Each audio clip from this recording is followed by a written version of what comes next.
하나님 말씀 같이 보도록 하겠습니다. 역대하 35장에서 보겠습니다. 하나님 말씀 역대하 35장 20절로 27절까지의 말씀 한 절씩 교독하겠습니다. 제가 먼저 20절을 읽도록 하겠습니다.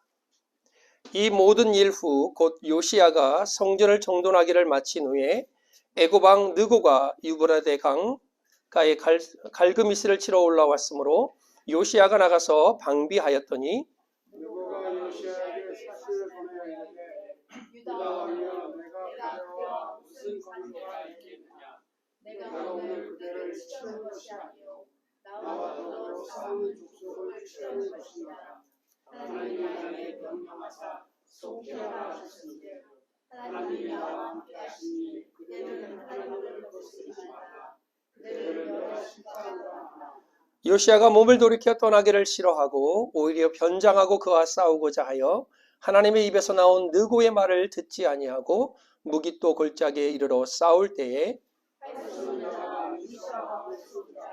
왕이 그의 신하들에게 이르되 내가 중상을 입었으니 나를 도와 나가게 하라. 그 부하들이 그를 병거에서 내리게 하고 그의 버금 병거에 태워 예루살렘에 이른 후에 그가 죽으니 그의 조상들의 묘실에 장사되니라. 온 유다와 예루살렘 사람들이 요시야를 슬퍼하고 에레미야는 그를 위하여 대가를 지었으며 모든 노래하는 남자들과 여자들은 요시야를 슬퍼하니 이스라엘의 기회가 가려 물까지 이르렀으며 그 가사는 때까지 기록되었더라. 요시야의 남은 사적과 여호와 율법에 기록된 대로 행한 모든 선한 일과 그의 처음부터 끝까지의 행적은 이스라엘과 유다 열왕기에 기록되니라. 아멘. 지난주에 우리가 믿는 자의 본이 되어라는 말씀으로 언어 그리고 행실, 믿음과 사랑 그리고 정절에 대해서 저희가 말씀을 좀 나누었습니다. 하나님을 믿는다는 것, 그것은 하나님 편에 내가 선다는 뜻도 되지만 더 중요한 것은 하나님이 내 편이 되어지는 것 이상으로 우리가 항상 기억하고 깨달을 게 뭐냐면 내가 하나님 편에 서 있느냐가 먼저 중요합니다. 링컨이 남부정전 때 그 강요들하고 회의를 할 때 이제 북군이 밀리니까 이런 얘기를 했대요. 하나님께 기도해서 하나님이 우리 편이 좀 돼달라고 기도합시다. 링컨이 반대로 말했대요. 하나님이 우리 편이 되기를 기도하기 이전에 내가 하나님 편에 서 있는가를 먼저 확인하라는 겁니다. 열왕기와 역대기를 보면 수많은 왕들이 등장합니다. 하나님의 편에 서서 선한 정치를 했던 왕들과 우상의 편에 서서 하나님이 원치 않는 일을 했던 왕들이 열왕기상하, 역대상하에 아주 줄줄이 나와 있습니다. 읽다 보면 야, 어떻게 이럴까? 아버지 때에 그렇게 잘 섬겼는데 아들 때에는 왜 이랬을까? 아니 하나님이 그런 기적을 보여줬는데 왜 그들은 그럴 하나님의 기적을 보고서도 그렇게 따라가지 못했을까? 라는 안타까운 마음과 아쉬운 마음이 들었던 적이 많습니다. 역대상하, 열왕기상하를 보면서 그들의 왕을 보면서 우리는 기억해야 될 것이 우리 자신을 돌아보고 하나님 내가 교만하지 않고 하나님께서 나를 불렀던 그 첫사랑과 첫 마음을 늘 잃지 않도록 주님 도와달라는 기도를 우리는 해야 될 것입니다. 히스기야 왕이 종교개혁을 통하여 유다 왕국이요 다윗과 솔로몬의 버금가는 전성기를 이루게 되었습니다. 그런데 그의 아들 므낫세가 태어난 배경은 잘 아시잖아요. 이 므낫세가 친아수르 정책을 펼친 후에 수많은 이스라엘 민족을 우상숭배로 끌어들입니다. 그리고 유다는 완전히 하나님을 떠난 불신자보다도 못한 그런 종교적인 행위에 빠져서 하나님을 떠나게 되죠. 그 이후에 시간이 흘러 오늘 본문에 등장하는 요시야라는 왕이 등장을 합니다. 오늘 본문은 이렇게 시작하죠. 이 모든 일 후 곧 요시야가 성전을 정돈하기를 마친 후에 어떤 일을 마치고 난 후 이 모든 일이 일어난 뒤라고 말합니다. 그렇다면 34장과 그 전장을 우리가 쭉 훑어보면 요시야가 했던 일이 무엇인가를 우리는 알 수 있습니다. 통치 12년째가 되던 해에 모든 산당을 무너뜨리고 아세라 목상을 부수고 아로새긴 우상과 부어 만든 우상을 버리기 시작했습니다. 바알신을 섬기는 제단을 헐고 제단 위에 있는 분향단을 부숴버렸습니다. 이거는요, 획기적인 것을 넘어서 개혁적인 거였습니다. 모든 사람이 우상을 섬기는데 왕 하나가 달라져서 그들이 섬기는 모든 우상을 다 치우고 깨뜨리고 부쉈다라는 것입니다. 그리고 우상을 섬겼던 그 앞에 제사 드렸던 자들의 무덤을 파서 그 뼈를 다 불에다 태워버렸습니다. 이거는요, 완전한 결단입니다. 하나님 앞에 우상은 안 되고 여호와 하나님만을 섬기겠다는 완전한 결단이 이런 일을 하게 했죠. 그리고 성전을 수리하게 합니다. 근데 그 성전을 수리하다가 hil기야라는 제사장이 성전에서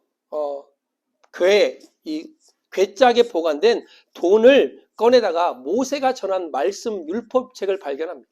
근데 그 율법책에 너희가 하나님의 명령을 어기면 어떠한 죄를 받을 것이고 어떠한 하나님의 진노가 있을 것인가를 그 모세가 전한 율법을 보면서 왕이 그것을 보고요, 옷을 찢습니다. 우리가 하나님 앞에 나아가지 않았기 때문에, 우리가 하나님 앞에 정결하지 않았기 때문에, 우리가 하나님 앞에 깨끗하지 않았기 때문에 이런 일을 겪었구나. 그래서 백성들 앞에 선포합니다. 여러분과 저희들은 이제 목숨을 바쳐서 하나님의 법률과 율법을 지킵시다. 이 책에 기록된 언약의 말씀을 우리가 지켜 행합시다. 요시야가 살아있는 동안에 백성들이 주 조상의 하나님께 복종하고 떠나지 않았다라고 34장 33절에 역대하는 말하고 있습니다. 그리고 그 일 후에 오늘 35장에 등장하면 바로 요시야가 유월절을 지키는 장면이 등장합니다. 여러분, 히스기야의 개혁의 중심에는요, 유월절이 있었습니다.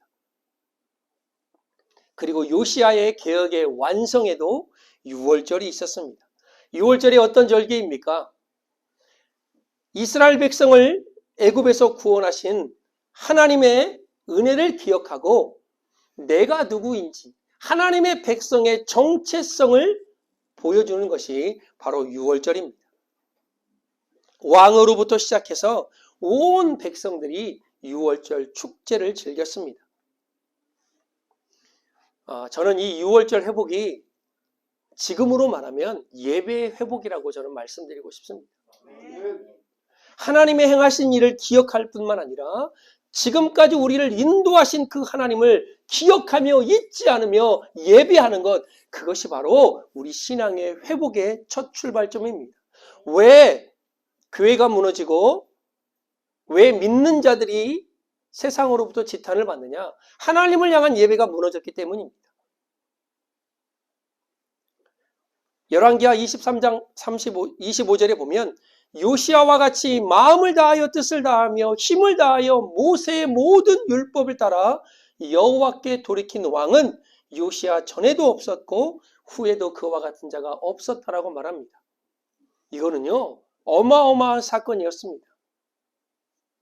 교회가, 기독교가, 아니 믿는 자가 예배가 무너지면 그의 신앙도 무너지게 되어 있습니다.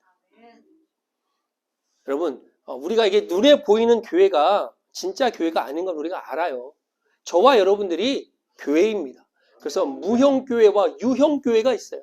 보이지 않는 교회, 삶 속에서 여러분이 교회이기 때문에 여러분을 통하여 하나님의 은혜가 나타나야 돼요. 또한 눈에 보이는 교회가 바로 유형교회입니다. 그러나 이 교회를 우리가 진짜 교회니까 뭐 건물은 아무것도 아니겠네. No! 진짜 교회가 모이는 이 교회이기 때문에 여기가 거룩해지는 거예요. 다른 것 때문에 교회를 거룩하게 보는 게 아니라 거룩한 하나님의 백성들이 여러분들이 여기에 모여있기 때문에 이 장소가 거룩한 것입니다.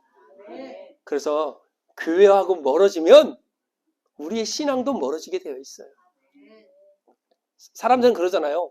아이 뭐 내가 교회인데 내가 어디든 하나님을 예배하면 되지. 맞습니다. 근데 가만히 들어보세요. 여러분이 그렇게 계속 살아가다 보면요, 어느새 나의 믿음이 온데간데 없이 사라지는 걸 보게 될 것입니다. 인터넷 예배가 중요하긴 해요. 어디든 간에 예배를 드릴 수 있지만, 그러나 하나님의 마음이 있는 자들이 함께 하나님을 예배하는 그 공간을 하나님이 지켜보시기 때문에 교회와 가까워져야 됩니다. 자꾸 하나님 앞에 예배하는 시간을 여러분들이 소중하게 여겨야 됩니다. 그래서 사도행전 교회는 모이기에 힘쓰라고 우리에게 계속해서 말하고 있는 겁니다. 하나님을 예배하는 6월절이 회복되기 전에 타락했던 이스라엘 민족과 같이 지금도요, 예배가 회복이 안 되기 때문에, 예배가 뭡니까? 하나님이 있으면 우리가 인정하는 거잖아요. 살아계신 하나님을 우리가 인정하고 그분께 예배하는 거잖아요. 근데 예배를 상실하고 예배를 잃어버리니까 교회 안에서요, 말도 못한 일들이 벌어집니다. 저도 한 10,000명, 20,000명 모이면 우리 아들한테 교회를 물려주고 싶은 마음이 생길까요? 제가 솔직히 하나님 앞에 그렇게 기도해봤어요. 우리 아들이 만약에 신학을 한다고 한다면 내가 한 10,000명, 20,000명이 모여. 그러면 이거 아까운데? 네 아들한테 물려주면 좋을 것 같은데? 이런 마음이 들을까? 교회의 세습 문제, 목회자들의 재정적인 불투명성, 사례비를 안 받는데요. 대단한 목사 아닙니까? 그랬더니 목회비, 도서비, 교통비, 주유비, 자녀 교육비 800만 원, 1,000만 원씩 가져가는 이런 일들이 굉장히 투명하지가 않는 거예요. 물론 그만큼 줄 여력이 있기 때문에 줄 수 있는 교회 좋습니다. 그러나 재정적으로 투명하지 않으니까 세상으로부터 지탄을 받는 거예요. 교회 안에서 성적인 문제, 이웃을 돌아보지 못하는 문제, 세상 권력에 욕심 부리는 사람들, 성경에 근거하지도 않고 그냥 이렇게 하면 병이 나았다, 병이 나았대요. 그냥 성경에 근거하지도 않는데 병 나았대요. 그냥 그것에 그것이 성경인 것처럼 우르르 몰려드는 그런 행위들이 지금 한국 교회 안에, 미국 교회 안에 만연하고 있습니다. 제가 우리 김영태 안수집사님 어저께 한 20-30분 통화하면서 이 동성애 문제가요, 이제 전 미국을 강타할 뿐만 아니라 이제 조만간 우리의 삶 가까이에 다가오게 될 것입니다. 내가 가지고 있는 것을 놓아야 될 때 이것이 좋은 건 줄 알아요. 이것이 없으면 내 삶이 불편할 걸 알아요. 그러나 하나님의 말씀이 아니라고 말하면 이것을 놓을 줄 아는 그런 용기와 결단이 필요해요. 그런데요, 이걸 안 해요. 이걸 안 하니까 목사들이요, 성도들이요, 적당히 발을 들여놓고 하나님의 사랑을 걷다 들이대면서 하나님의 사랑은 모든 것을 다 용납하지 않느냐라고 말을 합니다. 언젠가 여러분과 저에게도 그런 결단할 기회가, 그런 사건들이 생길 줄 모릅니다. 근데 우리는 서로를 위해서 기도해야 돼요. 하나님, 하나님의 말씀이 아니라고 하면 이것이 아무리 크고 이것이 아무리 우리의 삶에 유익을 준다 할지라도 이것을 내려놓을 수 있는, 포기할 수 있는 용기를 허락하여 주옵소서. 이게 바로 개혁입니다. 지금도 이 개혁이 필요하고 지금도 우리의 삶에, 우리의 신앙에, 우리의 교회에 이런 하나님의 개혁이 있어야만이 우리 교회가 달라지고 우리가 달라질 수 있는 것입니다. 그러려면요, 하나님의 말씀을 들어야 됩니다. 어느 왕보다 신실했던 왕 요시야, 발견된 하나님의 말씀을 가지고 그 말씀을 통해서 애통하며 자기의 옷을 찢었던 왕, 이스라엘 민족의 모든 만연했던 곳에 우상을 무너뜨렸던 왕, 6월절을 회복하여 하나님 백성의 정체성을 회복했던 그 왕이 오늘 본문에 보면 이집트 느고 왕이 아수르를 바벨론을 치러 간 그 자리에서 막아서다가 죽임을 당합니다.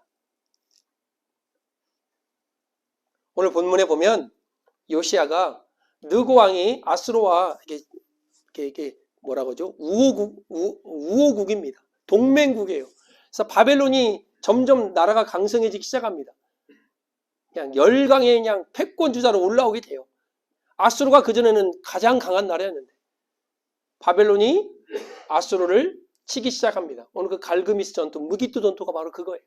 그러니까 느고왕, 애굽왕 느고가 그 아수르를 도와서 바벨론을 치려고 올라가는데 딱 요시야가 막았어요. 네 어디가? 못 간다는 거예요. 느고가 말합니다. 내가 너를 치려고 온 게 아니라 하나님의 말씀을 받아서 내가 가는 것이니까 네가 나를 막아서지 말라 합니다. 하나님이 나와 함께 하시니 하나님을 거스르지 말라라고 말합니다. 그런데 요시야는요, 변장까지 하고 가서 느고와 싸우려고 합니다. 왜 이렇게 했을까라는 상황과 정황은 성경에 정확하게 기록되지 않습니다. 그러나 여러 가지 상황과 추측을 보면 바로 아수르가 망하길 원하는 마음이 요시야에게 컸습니다. 왜 그러냐면 요시야는 그의 할아버지 므낫세가 아수르에 의해서 짐승처럼 비참하게 쇠사슬로 끌려가는 것을 알아요. 이게 개인적인 것뿐만 아니라 민족적인 원한이 있어요. 아수르에게. 그러니까 느고가 아수르를 도우러 가는 거에 불만인 거예요. 바벨론이 아수르를 쳐서 멸망시키면 그만인데, 그래서 아마 아수르가 망하길 원하는 마음에 이 바로왕 느고를 막아섰을 거라는 추측이 있습니다. 그런데 결과적으로는요, 어리석은 행동입니다. 왜요? 나중에 바벨론에 의해서 유다가 망하기 때문이에요. 두 번째로는 불신자의 느고의 말이 사실인지 모르기 때문입니다. 그잖아요. 아니, 내가 어떤 왕인데, 전에도 없었고 후에도 없을 왕, 이스라엘 민족을 다시 한번 하나님께로 돌이키는 왕인데, 느고가 느닷없이 하나님의 말씀이 나에게 임하여서 내가 지금 가는 길이니까 나를 막아서지 말라 말합니다. 하나님을 거스르지 말라. 여러분 듣겠습니까? 이방인 불신자가 여러분께 와가지고 하나님의 말씀이 내게 임했으니까 이렇게 하십시오. 그럼 여러분이 콧방귀도 안 끼죠. 이 느고의 말을 요시야는 전혀 듣지 않았습니다. 아직도 그의 안에는 유대의식과 선민의식이 가득 차 있는 겁니다. 하나님은요, 온 천하를 움직이시는 분이십니다. 하나님은 이 자연도, 이 세계도, 사람도 모두 다 움직일 수 있는 분이 하나님이십니다. 그렇다면 적어도 한 번쯤은 생각을 해봐야 돼요. 하나님의 말씀이 들려질 때 그 말씀이 옳은지 그른지를 내가 하나님 앞에 나아가서 하나님 앞에 기도하든 묻든 해야 되는 것입니다. 사도 바울은 로마서 10장 17절에 믿음은 들음에서 나온다라고 말합니다. 그런데요, 아무 소리나 듣는 것이 아니라 그 들음이 어떤 소리냐? 그리스도, 예수 그리스도의 복음인 것입니다. 우리가 믿음을 소유하는 영적 원리를 간략하면서도 핵심적이게 말씀한 말씀이 로마서 10장 17절입니다. 여러분, 믿음의 출발이 듣는 것이래요. 그 듣는 것이 아무런 세상적인 소리와 불신앙의 소리와 원망의 소리가 아니라 복음의 소리인 예수 그리스도를 듣는 그 들음으로부터 출발한다는 것입니다. 그렇다면 구약에서는요, 그 들음이 무엇일까요? 하나님의 말씀을 듣는 것입니다. 요시야는 느고가 이렇게 말합니다. 하나님을 거스르지 말라. 그런데 요시야는 하나님의 입에서 나온 느고의 말을 듣지 아니하고 라고 말합니다. 여러분, 들음이라는 로마서 10장 17절의 원어적인 말씀은 누구 아래서 듣는다라는 말입니다. 어떤 권위 아래서 듣는다라는 말입니다. 그렇다면 하나님의 말씀이 선포되어지고 하나님의 말씀이 들려지면 그 말씀의 권위 앞에 내가 내려서야 됩니다. 요시야는요, 아수르가 망하는 마음이 더 컸어요. 요시야는요, 이방인 느고의 말을 듣지 않는 완악함 때문에 죽임을 당한 아주 참 아쉬운 왕입니다. 하나님의 권위 앞에, 그 말씀 앞에 듣는 것을 그는 인정하지 않았습니다. 그 결과 그는 화살에 맞아 죽임을 당합니다. 약간 알레고리적인 해석 같지만 귀 있는 자는 들어야 됩니다. 영적으로 깨달음이 있어야 되는데 하나님의 말씀이 들려질 때 듣지 않으면요, 여러분, 사단이 마귀가 쏘아대는 수많은 화살에 그 화전에 우리는 맞고 또 맞아서 우리의 삶은 혼란해질 뿐만 아니라 우리의 신앙은 힘들고 무너뜨림을 당하는 그런 일을 당하게 될 것입니다. 아수르의 멸망을 원한다 할지라도, 불신자의 누구의 말을 믿지 않는다 할지라도 한 번쯤은, 적어도 한 번쯤은 하나님께 물어야 했습니다. 하나님, 이 누구의 말이 맞는 것입니까? 이 누구의 말이 정말 하나님께서 말씀하신 말씀입니까? 이찬수 목사님의 책에 이번만 나를 강하게 하사라는 책이 있습니다. 그 책에 보면 이런 말씀이 있습니다. 내 생각이 100% 옳다고 생각되는 그것조차도 하나님께 물어야 한다. 하나님, 제 생각에는 이게 옳은 것 같은데 하나님도 그렇게 생각하시나요? 하나님 앞에 내 생각, 내 뜻을 내려놓고 겸손히 묻는 우리가 되었으면 좋겠습니다. 내 삶을 여쭙고 할 일을 여쭙고 나아갈 방향을 여쭙는 그런 삶이 되기를 원합니다. 여러분, 우리는 잘 안 물어요. 미안해서 그래요? 하나님 앞에 물어보면, 제가 이제 자라올 때 환경이 그런 것 같아요. 어른들께 뭘 묻는 것이 좀 제가 아직도 좀 서툴어요. 괜히 물으면 내가 못 알아들은 것처럼 생각되기도 하고, 또 물으면 그분한테도 바다가 된다라고 생각하게 돼가지고 이게 자꾸 뭐 물어보고 뭘 해야 되는데, 우리가 하나님 앞에도 우리가 기도하면서 물어보잖아요. 하나님, 왜 그렇죠? 이걸 해야 되나요? 저 사람은 왜 그런가요? 이런 일이 있는데 어떻게 하면 제가 좋을까요? 요즘 제가 이제 묻기를 해요, 하나님 앞에. 그런데 안 물으니까 그냥 막 기도하다가 내 생각이 확 꽂히면 그냥 하는 거예요. 아니, 기도하면 또 다행이지. 그냥 생각을 곱씹고 하다가 딱 어느 정점에 맞아 떨어지면, 아, 이것이 하나님의 마음이겠구나 라고 하는 거예요. 그러니까 그렇게 해놓고 그 일이 잘못되면 하나님께서 안 해주신 거라고 또 오해를 하고 착각을 합니다. 여러분, 다윗과 사울의 실패와 성공의 원인이 무엇일까요?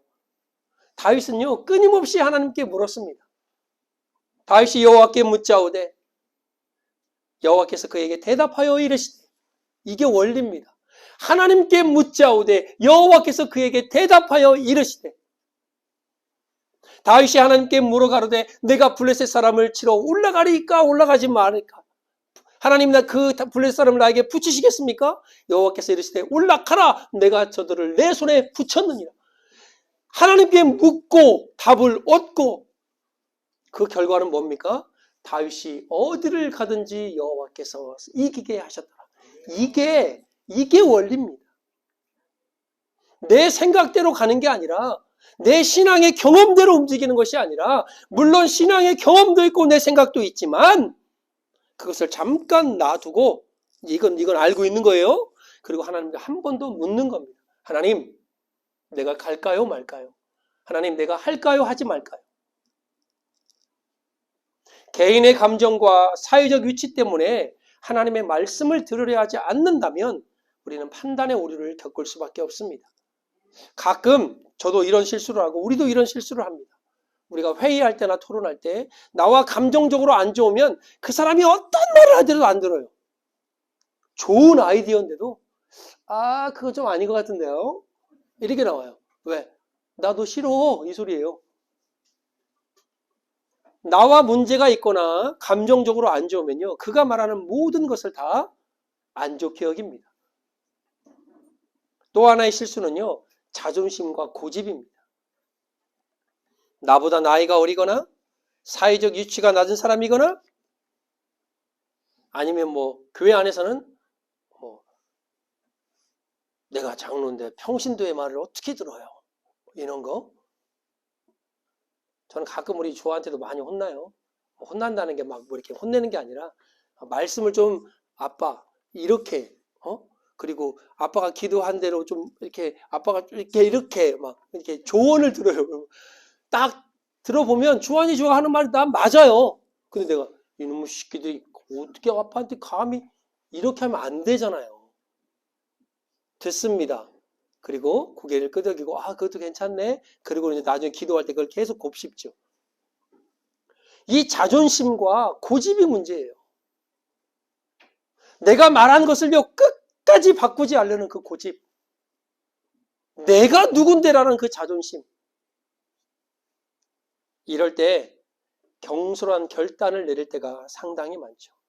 감정적이든 자존심이든 고집이든 간에 먼저 하나님의 말씀을 들어야 돼요. 듣고 하나님 앞에 물어야 됩니다.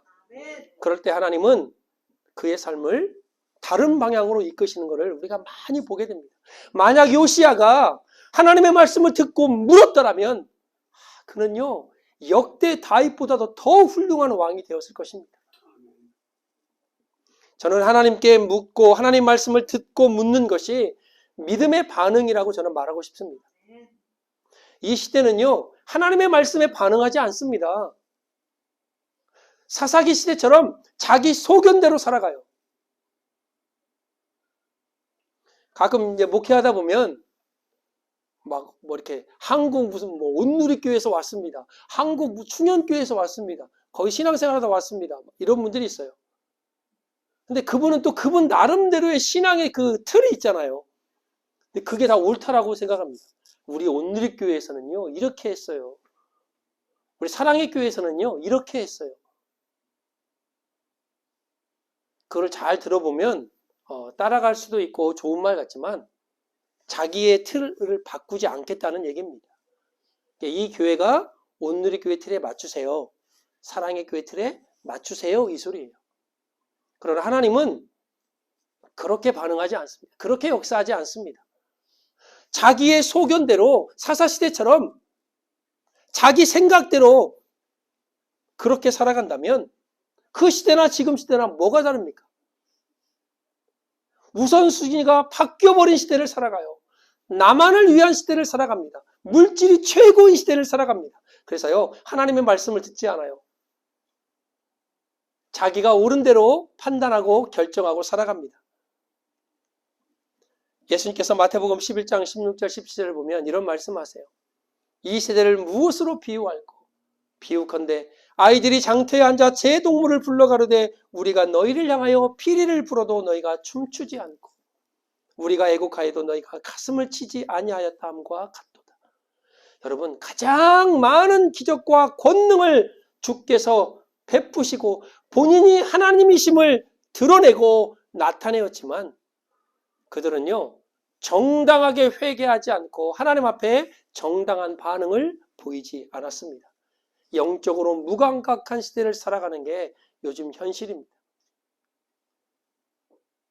사람의 마음을 움직이는 게 참 쉽지 않죠. 그런데요 믿음의 반응을 일으키게 하는 것도요 더 쉽지 않습니다. 지금은 눈에 보이는 게 너무 좋은 것들이 많아서 하나님을 찾으려고 하지 않아요. 오늘 요시야 왕은 그의 죽음은 너무나 안타까운 죽음입니다. 하나님을 사랑했고 이방 모든 우상을 제거했고 하나님의 성전을 수리하고 청결과 거룩함으로 유월절을 지키며 하나님 말씀 앞에 애통했던 왕. 우리는 이 부부를 닮아야 돼요. 그러나 하나님의 말씀을 듣지 않고 하나님의 뜻을 묻지 않았던 요시야 왕의 최후를 우리는 잘 알고 있습니다. 그렇다면 이 멋진 왕의 모든 것을 본받되 또 하나 하나님 내가 요시야의 마지막을 보면서 이렇게 깨닫습니다. 하나님의 말씀이 들려질 때 그 말씀을 들을 수 있는 귀를 열어주시고 하나님의 말씀이 들려질 때 그 말씀이 옳은지 옳지 않은지를 내가 하나님 앞에 물을 수 있는 내 생각대로가 아니라 내 뜻대로가 아니라 내 경험대로가 아니라 하나님의 뜻과 하나님의 나아갈 방향이 무엇인지를 물을 수 있는 그런 신앙의 마음을 허락해달라고 우리는 기도해야 될 것입니다. 오늘 저와 여러분들이 선포되어지는 또한 들려지는 기록되어지는 하나님의 말씀을 겸허히 듣고 하나님의 뜻이 어디인가를 물으며 하나님께서 원하는 길로 걸어가는, 그래서 하나님을 거스르지 않는 저와 여러분이 되어지기를 주 예수 그리스도의 이름으로 축복합니다. 아멘. 기도하겠습니다.